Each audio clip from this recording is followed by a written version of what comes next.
One of the things that I'm going to show you a little bit later in the process, but this is the beginning of it, this section of the deck is going to have a bulkhead installed on it.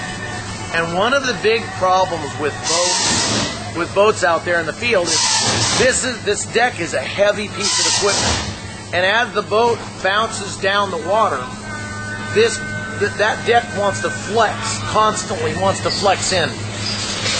What most manufacturers do is they take a side panel and they screw the side panel through the deck, and that side panel becomes the support for the deck. And it's got a carriage bolt sticking through it that holds that deck on there.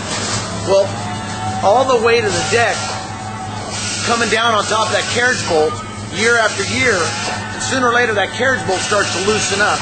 And now the deck is able to move. And as the deck moves, then things like where the windshield is attached move.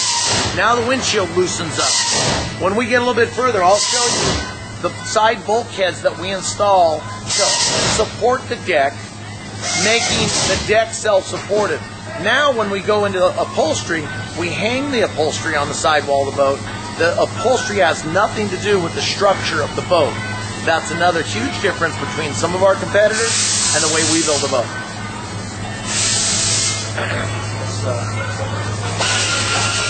Some of the other things that we do here, we back up all the sidewalls of the boat with wood. Again, non-rotting. Every piece of wood in a Sanger boat is non-rotting. It cannot rot.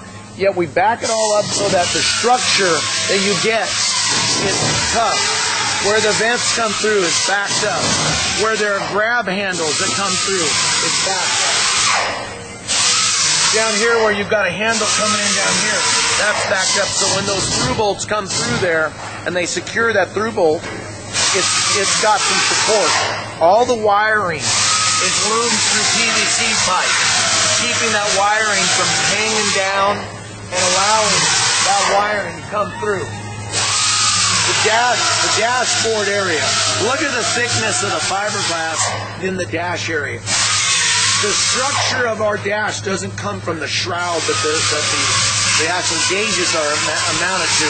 The structure comes from here. That structure, when you put that kind of thickness and structure up here, that keeps this thing from moving as you go down the water, bouncing along the way. Again, that floor mat that we talked about in every surface of the front end of the boat is important for strength and for lightweight in the front of the boat. You don't want the front end of the boat to be a heavy section because it will then want to dive down when you're going slow through rough water. So floor mat helps to lighten up the front end of the boat, yet make it very, very strong.